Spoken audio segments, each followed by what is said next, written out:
Okay, so we're picking up where we left off. So here's the title and escrow. This is the title company that Limitless prefers. And so you want to go for this, but unless it's specified in the listing and you're really trying to get an offer, then you would maybe want to use who they say. Um, really just depends. You might want to also ask your mentor. So in here, so it says, please consider title work will be started with lawyer's title. And if so, you could put that information. But however, I like to leave the Limitless title company that we use, which is Magnus Title Queen Creek.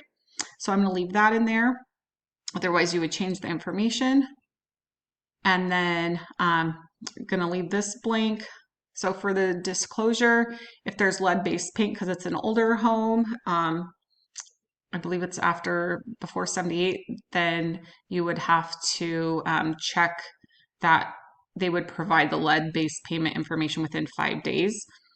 And then I'll show you how we'll do the signature in a little bit.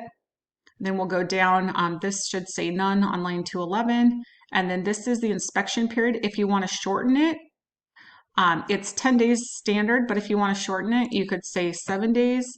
Right now, I'm going to leave it at 10 days, so I will leave that blank. And then we will go down. This one has sewer system, but if it was a septic system, then I would check this box and uncheck this one. So it's very user friendly to change that. And then you can change the response time if you'd like. Standard is 5 days, but if you shorten your inspection period, then you would most likely want to shorten the seller response time, and you would enter that here. And then a home warranty, if your buyer wants a home warranty, then you don't have to choose the company now. You can put TBD for to be determined and issued by to be determined, and a cost not to exceed. So the company I like is generally around between $650 and $750. I would rather put it high so that way I don't have to make an amendment, and the buyer pays for this. In some markets, the seller could pay for that or be offering that. So then you would just click that box. And then we'll just continue on. And then it's super important that you have this earnest money to be delivered by the buyer. Buyer's agent is not in possession of the earnest money. Do not put anything else in these comments because it can cause a problem. So that would be the only thing that you have in the additional terms and conditions. If you want to have a contingency or something else, that is our next document that we'll be at in just a second, and I will talk about that. And then in terms of acceptance, this is when you want them to tell you, when they're going to accept your offer by, or when your offer expires. So generally, I will have talked to the agent and find out what they want. Typically, if I'm doing it on a Thursday, then I would say like Friday by 5, or you could say Saturday by 5. So 24 to 48 hours. So I'm going to say Friday, and then I'm going to put 5 p.m. And it's super important that you check the box for p.m. Otherwise, it would be a.m. And then here you want to make sure that you have all your information filled out. So mine doesn't have the other information, so I will just have to go and enter it. Otherwise, you will have to go back and make an addendum to fix it. So it's super important that you have your information in here. And same with Limitless. You want to make sure you have their information. And so now I wouldn't have to make an addendum. And then I also want to make sure that I have the correct phone number of how they can reach me. And this, for some reason, had my personal email, which I don't want on there. So I'm going to change this. So now that all looks good. And I am the owner agent, so I would disclose that to the agent when I was talking to them. I guess I'm not the owner, but you know what I mean. I'm an agent and I'm the buyer. And so I want to make sure that their firm's code is all in there. So they're good to go. And then that is all for this one. And when we get to the document, I will show you how to do that. So then the next one is the additional clause addendum. And so this would be if we want to, this will be dated the same date as our offer. If we wanted, non-refundable earnest money to make our offer more desirable because they will get this money if the buyer backs out. If you want to waive the appraisal, then you would include this in there. If you want to do the appraisal shortfall where the buyer pays the difference, you would use that. And then, there's these other things that you can look at as well. Or if they're doing like a 1031 exchange, then you would do the tax deferred exchange. And so if you do use this additional clause addendum, it's important to go back to the residential contract at the beginning, and at the bottom of page 1, you would have clicked additional clause to include that. I'm not going to include that, so I'm going to take this off. So it's just easy like that. And then this was the HOA. Now, because I uploaded this, I can't type on this document. I'm going to have to do it when I go to prepare the signature, and you will see how that goes. So I just like to make sure that I've got everything in there. And so we will move on to that section. So we will click prepare signature. And so I'm the only buyer, so it needs to sign. And then seller's agent, just no action. Only the buyers that are listed on the contract, you will need to make sure it says need to sign. Then click next. Oops. Okay, and so this is where you'll see like, okay, the signature and date is automatically put in, but you need to check it on every single document to make sure that it's there. And it is. And so this one is on the bottom of page 13, so I'll kind of scroll fast. And then this is the one where I'll take my time and make sure that it's showing correctly and that all of the numbers match. And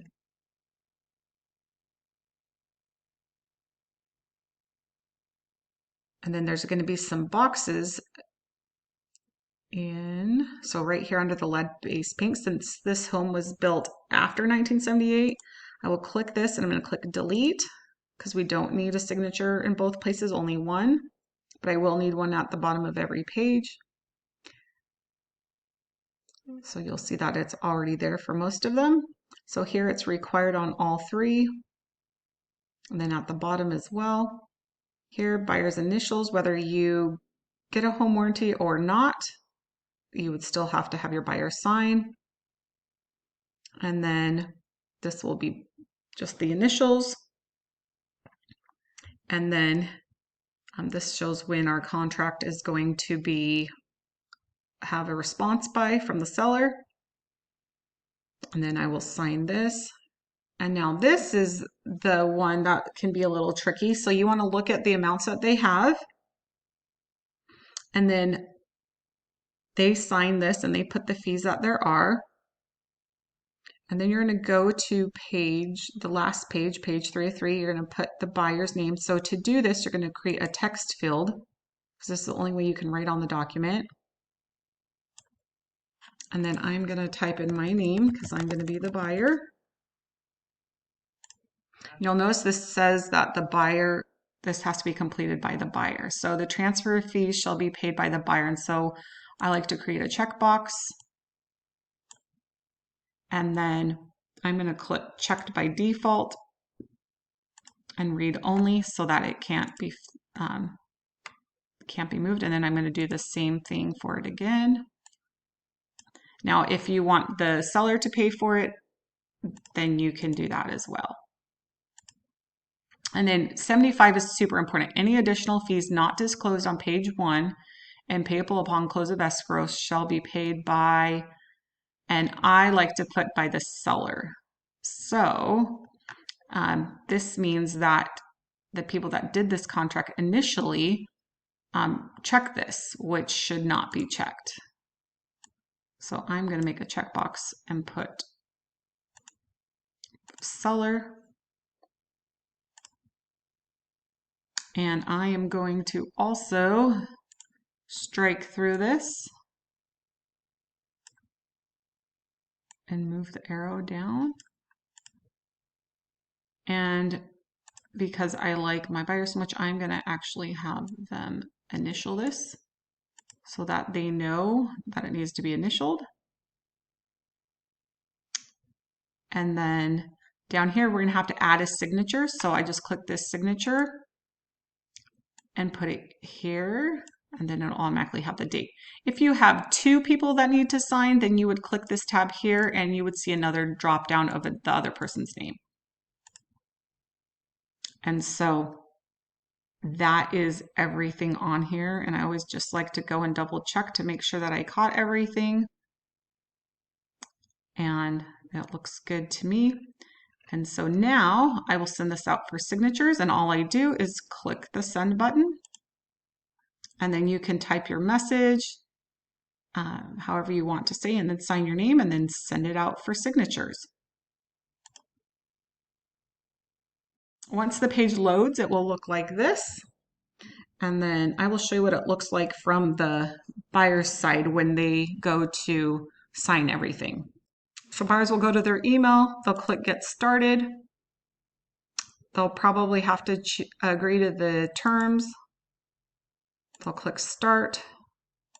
And then when they go to sign, they'll get to pick their signature. And so I always like to read it. Some people just sign it. So this is why it's important to make sure that you talk to your client about what the papers are saying. And so I like, I'm sure your buyer is going to look over this, not just sign. So it's important that that you talk to them about it. And you can even be on the phone while they're signing this so that they can ask any questions. And so it makes it pretty quick. And it just kind of guides you through this.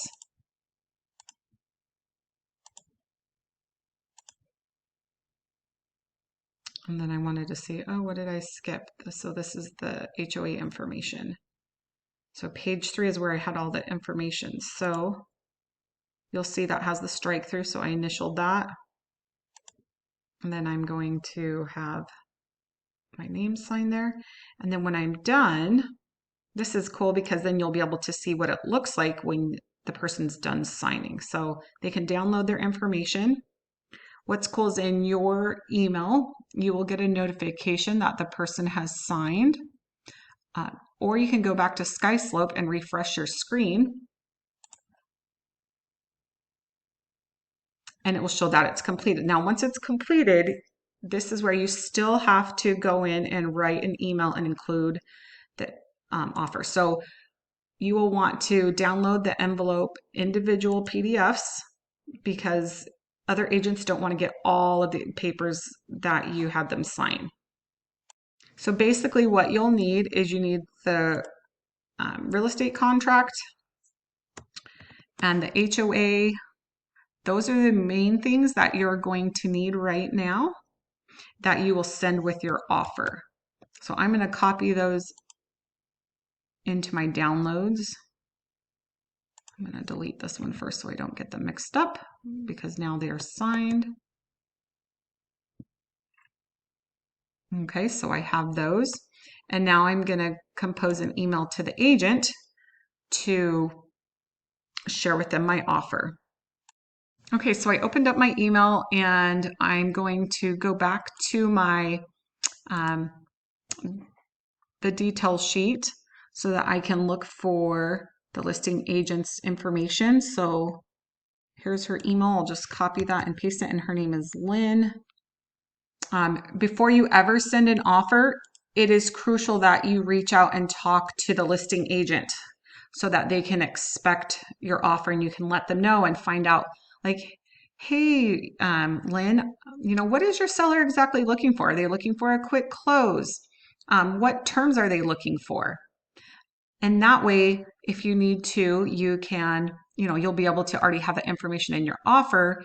And that way you don't have to go back and revise your offer. That's super important. So now I'm going to go, let me make sure. So here are the key details of my offer. And I'm just going to send this to me, but we'll just pretend that I was going to send it to the agent.